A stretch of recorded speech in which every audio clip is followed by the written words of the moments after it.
Hi there, this is Dr. Sheena from She Medicine Acupuncture in Moonee Ponds. And today I wanted to do a quick video about IVF and why your IVF cycle might not be working.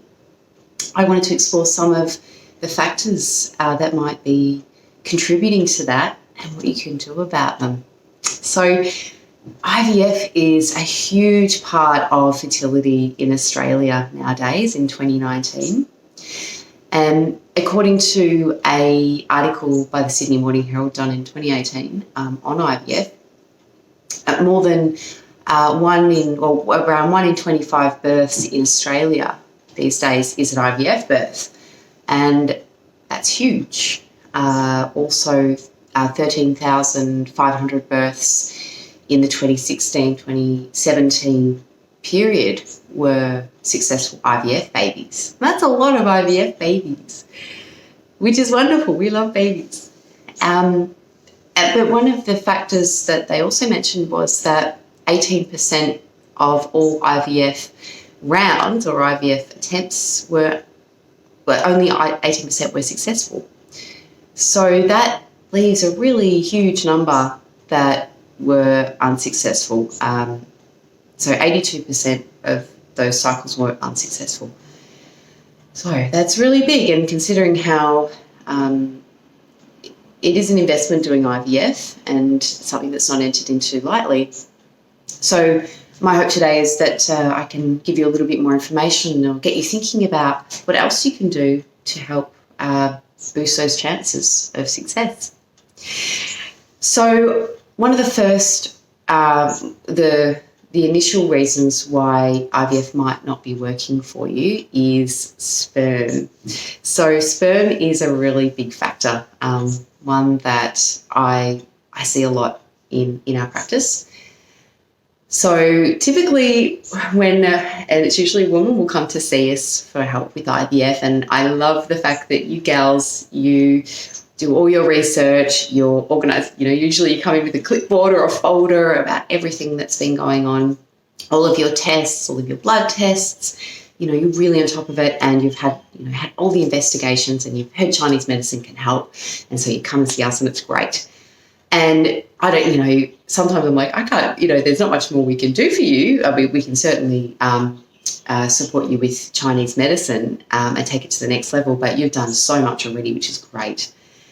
And then I asked the question about, what about your partner's sperm test? And it's so often it's like, oh yeah, we had it done once and he was fine, and we don't want to do it again because it was already hard enough to get him to do that initially, and this is, obviously not for same-sex couples, but for those of you who are in a hetero relationship, and it's sort of like, oh, so he's just had one sperm test, and is he taking a multi, or is he doing anything about diet? And it's like, oh, not really. So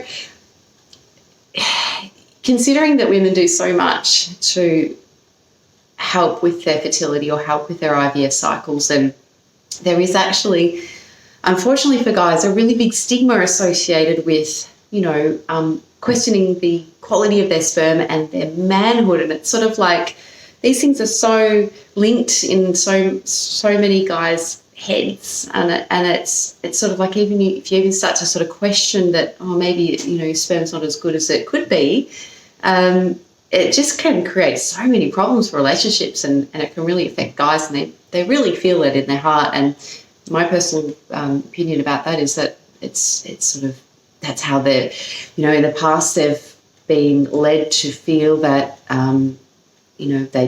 they don't talk about this sort of stuff, and they don't, they're just, if there's something wrong with them, then they don't talk about it, they don't share it because it's almost taboo.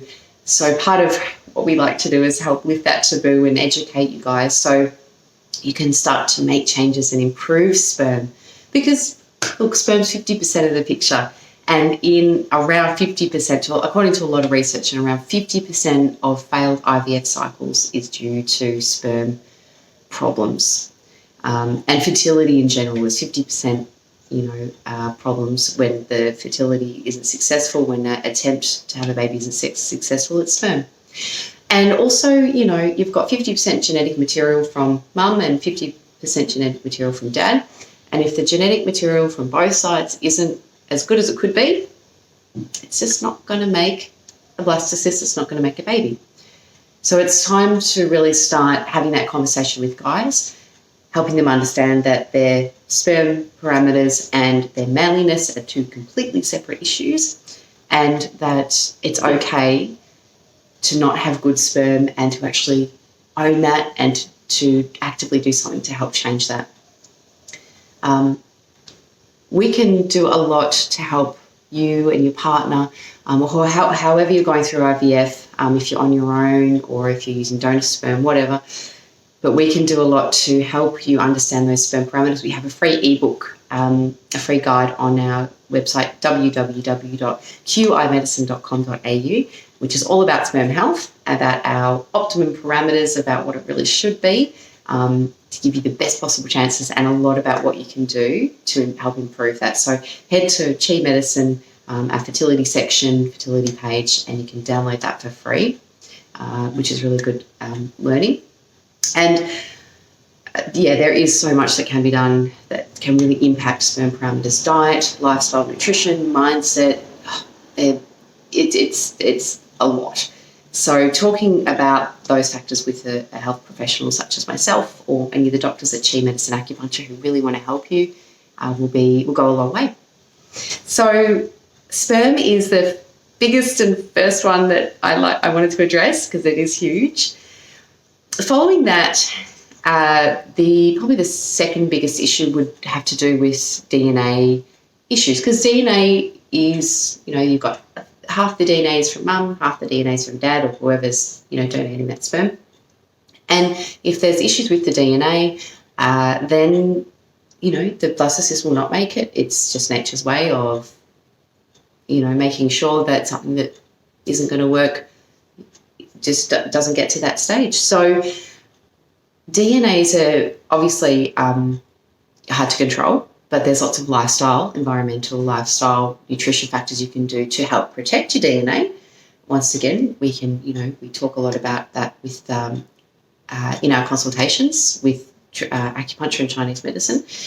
So we give you lots of information about that. And something you can do to detect any abnormalities before the blastocyst is implanted is PDG, or pre-implantation genetic testing. Try to say that 20 times. So PDG testing does a little test of the growing blastocyst and checks out if there's any issues potentially that could arise. And it's not always necessary, and some people don't always want to do it, and it can cost a little bit extra, but sometimes it can be worth doing. So you have that on your side to do the genetic testing before implantation. Another thing you can do is testing the sperm from the group of donated sperm before it's connected with the egg. So you can do, a lot of you might have heard of ICSI, Intracytoplasmic sperm injection. And ICSI is when an operator will select a sperm and think, oh, that looks good, it's swimming straight and in forward and not going around in circles and stuff, and then pop it in the egg, which is a great way to help select sperm. But sometimes that can be subject to human error because it is just a person picking the sperm. So there are other ways you can help improve that with something called HA-ICSI, which is using hyaluronic acid as a solution in the dish to help pick the sperm. Or you can also use another one is called Pixie with a P, or slow sperm. There's another name for it, and it kind of just depends on the clinic you go to. They'll call it something different, but that costs a little bit extra too. But it can mean that what happens then is, instead of maybe a sperm that wasn't so good, maybe just looked good on the outside but didn't have much going on underneath, maybe that one doesn't get selected and a stronger one gets selected and popped into the egg. So that can help with genetics and helping you have the best, most viable genetic sperm with the egg. So genetics is a really big one as well, and DNA. The third biggest factor is also implantation dysfunction. So that's when, after the blastocyst has been created, so sperm and egg are together, growing blastocyst, and it's implanted back into the uterus. And sometimes that doesn't stick. And the first reason usually is because of endometrium. So the endometrium is the inner lining of the uterus, and it's nice and needs to be nice and thick and lots of lovely blood and lots of things, lots of really good blood flow to that area to help the embryo attach to the wall, because that's what it needs to do in order to grow and get nutrients. So 9 millimeters is the minimum thickness for an endometrium. Anything less may be problematic. So it's a really good idea to look at maybe having a consultation with your Chinese medicine practitioner about what you can do to help boost blood, increase blood flow, boost the endometrium, and whether that's diet or other factors, which can be really beneficial if you are needing a thicker endometrium.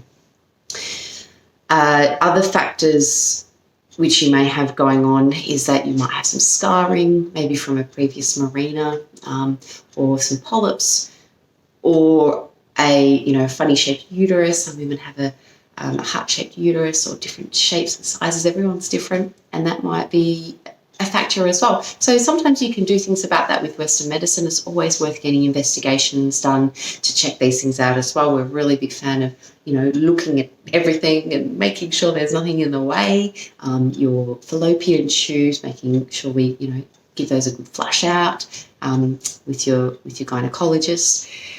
And just checking everything out, because some things you can do about it, some things you may not be able to do so much about, but at least you know what's going on.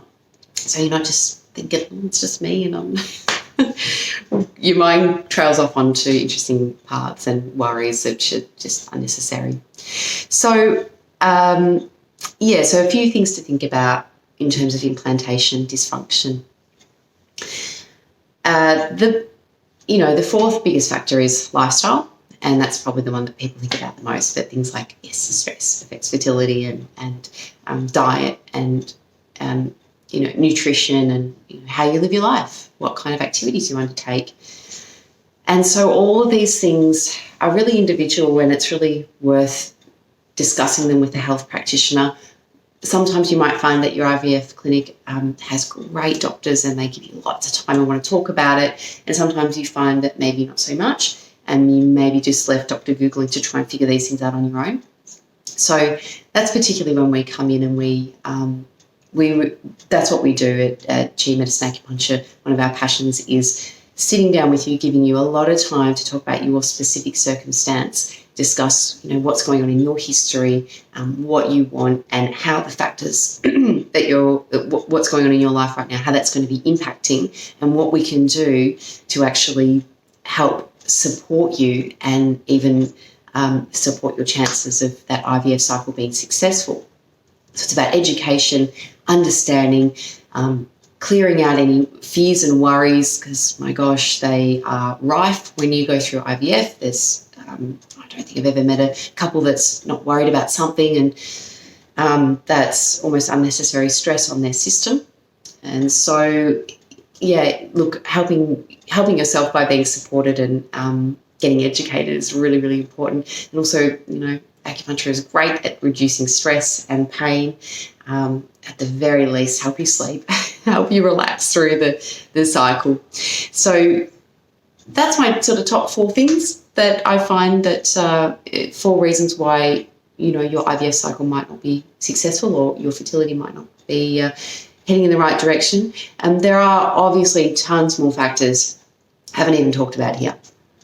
So it really comes down to, your individual circumstance. And so if you do have more questions about that, or you want to chat about your own fertility journey, come and see us. Let's have a talk. Let's figure it out. But I hope you found that useful, and I hope that's opened some doors and cleared up some misconceptions that Dr. Google might have told you. And look, I hope that's helped you on your journey. So thank you so much for watching this video. And remember to like us and to share us with your friends. And if there's anyone that you feel might be able to benefit from this information, please send it on. And we look forward to seeing you in the clinic soon. So have a wonderful day, And that's it from me, Sheena at She Medicine Acupuncture.